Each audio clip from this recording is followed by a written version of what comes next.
ఆదాయ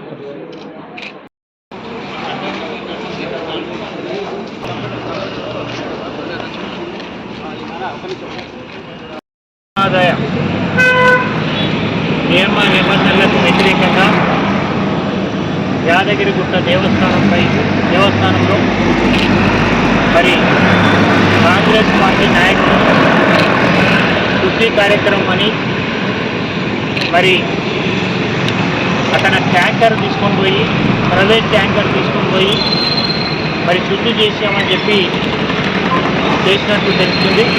దాని మీద ఈరోజు మరి స్టేషన్ హౌస్ ఆఫీసర్ గారికి మరి చేసినటువంటి మన స్థానిక శాసనసభ్యులు ప్రభుత్వ విప్పు శ్రీ పీర్ల ఐలయ్య గారు, అదేవిధంగా వారితో పాటు మరి దీంతో చూపించినటువంటి వాళ్ళు మాజీ ఎంపీపీ శ్రీశైలం గారు,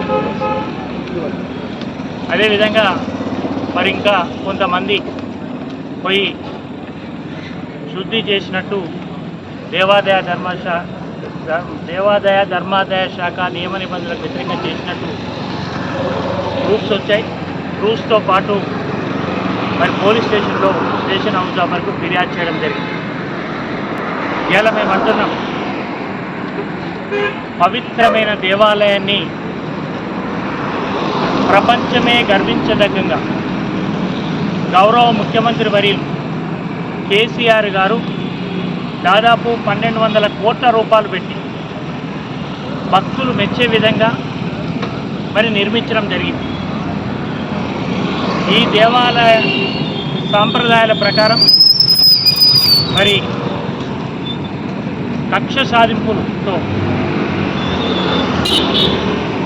సాంప్రదాయాలకు విరుద్ధంగా కక్ష సాధించే విధంగా మరి సీఎం ఆఫీస్ నుంచి ఒత్తిడి తెచ్చి మరి ఈఓ గారిలోని కంప్లైంట్ హరీష్ రావు గారి బృందం మీద చేయడం జరిగింది.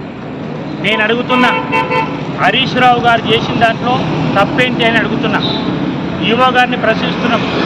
ఎందుకంటే హరీష్ రావు గారు చెప్పింది ఏంటంటే, వారి బృందం హరీష్ రావు గారితో మిగతా ఎమ్మెల్యేలు చెప్పింది ఏంటంటే, ఆడొక పూజా కార్యక్రమం చేయడం జరిగింది. దేవస్థానం అంతర్భాగంలో చేయలే, దేవస్థానం బయట చేయడం జరిగింది. ఏం చెప్పారు? అయ్యా, ఈ రాష్ట్ర పాలకులు రేవంత్ రెడ్డి గారు యాదగిరిగుట్టకు వచ్చినప్పుడు, అదేవిధంగా భువనగిరి బహిరంగ సభలో ఆగస్టు 15 తారీఖు లోపల రుణమాఫీ పూర్తిగా చేస్తాను అని చెప్పి ఒట్టు పెట్టడం జరిగింది. అది అన్ని పేపర్లలో ఎలక్ట్రానిక్ మీడియాలో రావడం జరిగింది. కానీ ఈ ఆగస్టు 15 వరకు మాఫీ అయింది.